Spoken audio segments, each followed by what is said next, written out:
আম্মা তাড়াতাড়ি বাইরে আসো, দেখো কি হইছে। এটা আমি কি দেখতেছি? তুই বাড়িতে এসেছ কেন? তোর না বিদেশে থাকার কথা?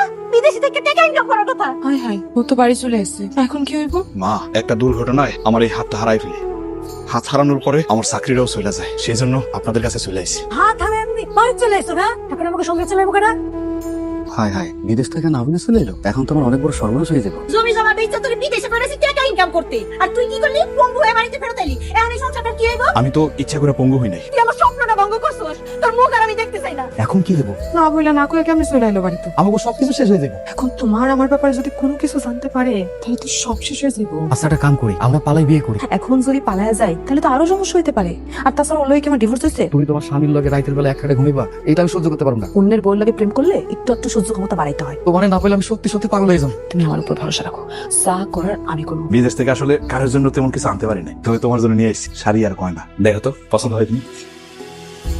তোর শাড়ি তুই পর, আমি তো তোর সাথে সংসারই করুম না। না পাইছি সুখ, না মিটাইছি শখ, পঙ্গু হয়ে তুই আমার কি সব মিটাবি? আচ্ছা, দুনিয়াতে খালি আমি একটাই পঙ্গু? পঙ্গু মানুষ রোজগার করে না? আমিও একটা কাজের ব্যবস্থা করি। তোর যে অবস্থা, তোর তো ভিক্ষা করার ছাড়া কোনো উপায় নাই। তোর মতো ভিক্ষুকের সাথে আমি জীবনযাপন করো? আমি ভিক্ষুকের সাথে থাইকা অসম্মান নিতে চাই।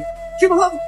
কি বললাম? জানোয়ারের বাচ্চা, তুই আমার গায়ে হাত তুলছিস। এই কেউ না বুঝুক, তোর তো বুঝার কথা, আমার কষ্ট বুঝার কথা না। তোর ডিভোর্স দিয়ে তারপর জামাই খাতে দাও। আম্মা, রিমি এগুলো কি কইতেছে? ও আমার কাছে ডিভোর্স চাইতেছে। তোর বউ তোর কাছে ডিভোর্স চাইবো না তো কি করবো? তুই তোর বউরে সুখ দিতে পারবি? তোর বউ ডিভোর্স চাইবো না তো কি করবো? একটা পঙ্গু লোকে কি করবো? এটা আমার কপালে আছে, আমি কি করবো কোন? তোর বউ তোর লোকে সংসার করবো কি করবো না এটা তার ব্যাপার। আচ্ছা, তোর কি একটু লজ্জা করে না এই মুখটা আমার দেখাইতে? আর এখন যদি তুমি পঙ্গু হয়ে বাড়ি চলে আইছো, এটা কি ঠিক হইছে? তোমার কথা শুনে মনে হয় কি আমরা প্রবাসীরা মানুষ না, টাকার মেশিন। তোমাকে বিদেশে পাঠানো হয় টাকা ইনকাম করার জন্য, ভ্রমণ করার জন্য না। পঙ্গু হয়ে বাড়িতে ফিরছো, বোনা হইয়া তোর বোনা কানবো কি? আমি যদি আপনার গর্ভের সন্তান হইতাম, পারতেন এই কথাটা কইতে? পারতেন না। শোন, তোরে আমরা বহায় বহায় খাওয়াইতে পারবো না।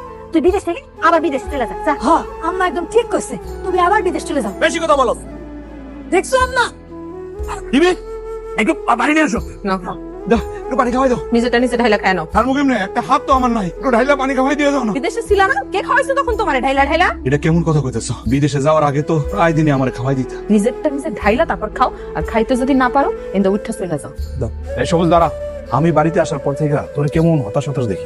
না কিছু না, এমনিতে। তুই আমার সাথে কথা কইতেছস, এরকম করে ঘামতাছস কে? ধরা খেলে তুমি শেষ, এখন অনেক কিছু বাকি আছে। তুই কি ভাবতেছিস? কিছু ভাবতেছি না, এমনিতে। কিছু লুকাইতেছস না তো? না, কি লুকামো? কোনো কিছু লুকাইতেছি না, আমি যাই।